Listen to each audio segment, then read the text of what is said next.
One of the most important parts of the American Fire Service is traditions and our history. And so when we built the station in 2003, we wanted to incorporate the fire pole. The fire pole's been in fire stations for hundreds of years and allows the firefighters to get from the second floor very easily. It's a simple idea. From the firefighters gets from the second floor down to the trucks in a lot faster manner than going down the stairs. Just one of those symbols that we use in the fire service that we wanted to have in our station as a focal point in remembering the past. You can see the walls when you walk through here. You'll see a lot of the pictures of past the firefighters in the past.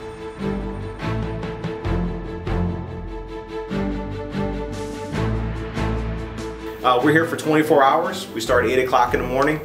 So this shift today, you don't get off till tomorrow morning at 8 o'clock. So we work 24 hours, which can be kind of exciting here in the city of Kent, especially most of our calls. There's a lot of, not most of our calls, but a lot of our calls happen after midnight because of all the downtown activity. Thursdays, Fridays, Saturday nights are the busiest in town, but things can happen anytime, so we're always ready.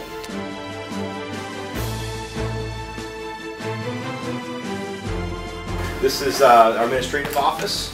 This is Chrissy, our administrative assistant. She does all the data entry for our department and more. That's one of our primary jobs, is to make sure that she translates our written reports into the computer, because that's an added, that goes to the state, and then it goes also to our national fire service bank. Conference room. We have a lot of meetings that we, as a staff, just try to communicate across each other, across our ranks, things that we can do better, things that we've done good in the past that we want to continue. But that's a big part of the American Fire Service's training, preparing ourselves for every opportunity that we might see. Traditions of the fire service here in the States is to learn from the past tragedies. They have to approve plans before a building is built. Each one of the codes that is driven, whether it's national or state, unfortunately someone has given the ultimate sacrifice. So we try to prevent these things in the future. That's why we do the plan reviews at this time now, simply because we don't want anything like that to happen again.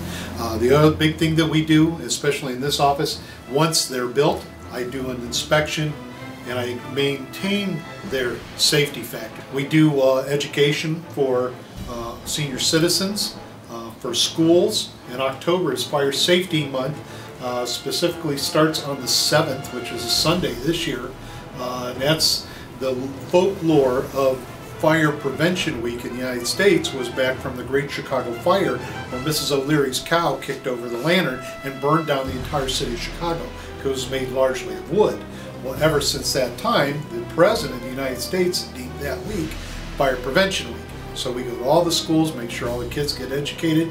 We go to preschools, our senior citizen centers, and so on. We do a very big outreach program for education, because prevention starts with education.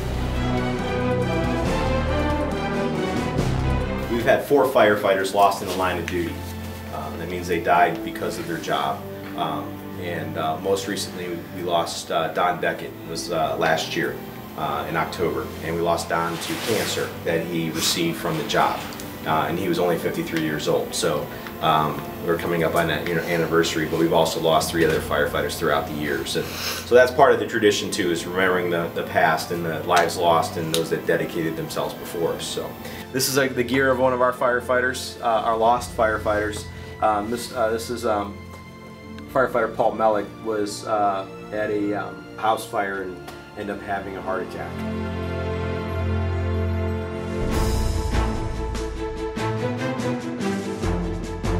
In this room is our captain's offices.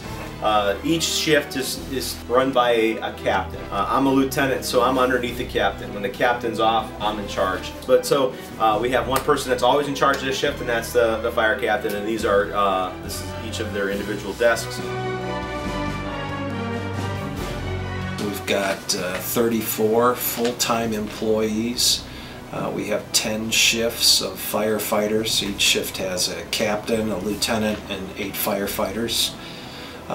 You've met our fire service specialist, and then we also have 2 lieutenants in fire prevention and myself in the chief's spot. all our guys are level 2 firefighters with the state. That's a state licensing requirement that we have. It's all our guys go through a 240-hour firefighter course. It's an academy that they go to, and we host that down in Columbus, which is our state capital. They house the fire academy down there, and all our guys go down for that 240 course. And then all our firefighters are also paramedics, which is about an academic school year worth of training. The funds are all taxpayer monies. We are budgeted through the city every year. The fire department submits its budget request, and then the city review that with us, and then we sort of settle on an amount, but it's taxpayer money. We pre-plan any scheduled burn that we do. We'll sit down with the officers, we sit down with our firefighters, and we pre-plan what we're going to do. We'll go through the building generally before we burn it, so everybody's familiar with that building. Sometimes we'll board up some windows to produce different scenarios, but it's an excellent training tool, but it does have to be monitored very closely. We do have safety officers that are there all the time whenever we do a live burn, and we always provide ourselves with backup. This is probably the most important room to a firefighter. We prepare our meals in here. We try to eat at least one meal together. We think of ourselves as a family here. The #1 cause of firefighter fatalities, of a firefighter dying in the United States today, is because of heart attack. It's because we don't have a good diet, because we're not in good shape, and because our job has a lot of stressors. So we have to be in good shape. We have to be responsible with our diets. Now, we have a lot of good meals in here that aren't 100% healthy.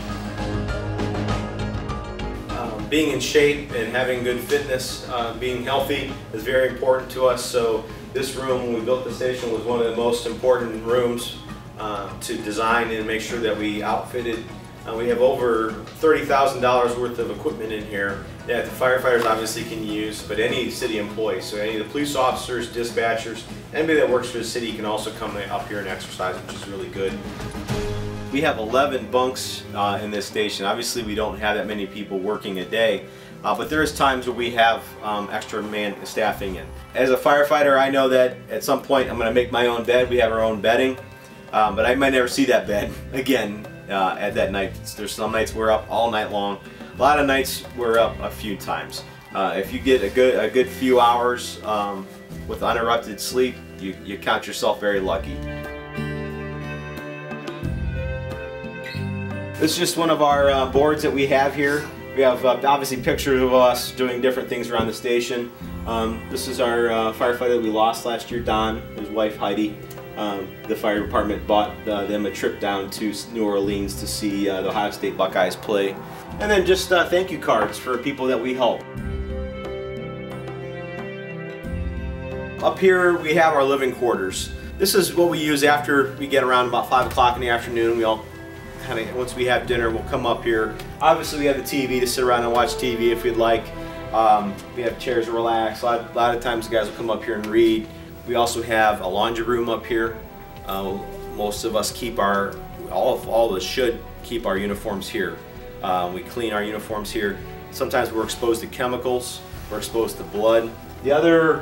Something else you'll see up on the board is a monitor screen, and that'll tell us when we have a call. We can immediately get up and start moving towards the trucks. We don't have to wait for them to call and tell us that we have a fire call somewhere. So that helps cut down on response time quite a bit.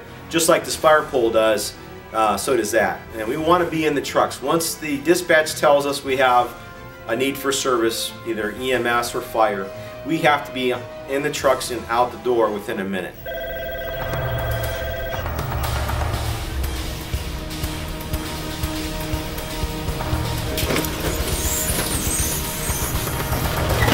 This main station here has the assortment of all the fire trucks that we need. Depending on the call, we jump on the specific truck that is needed.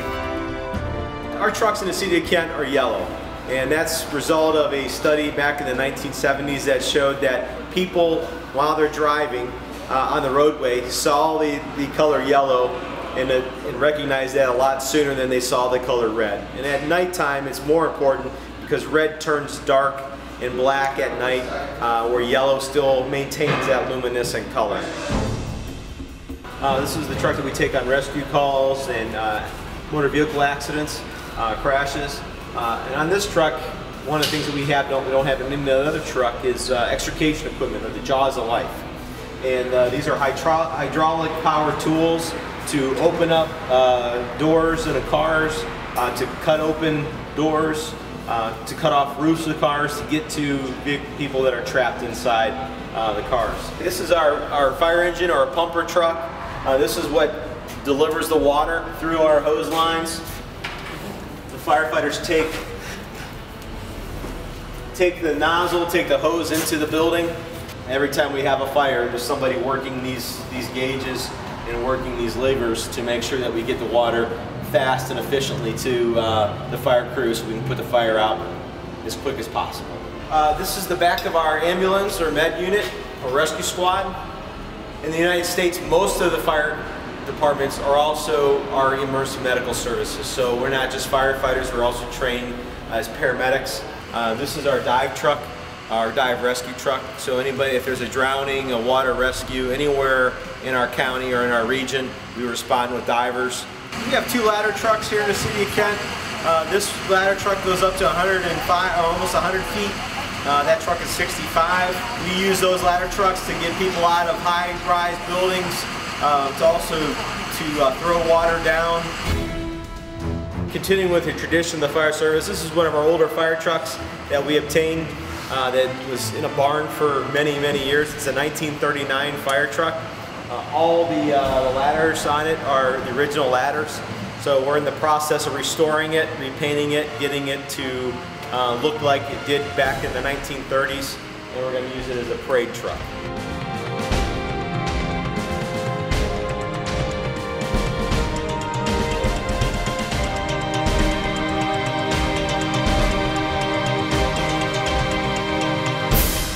We see that would make anybody cringe and walk away. There are things that we see that would make any normal person just want to sit down and cry.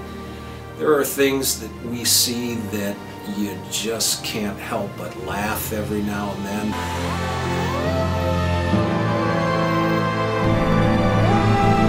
Fire,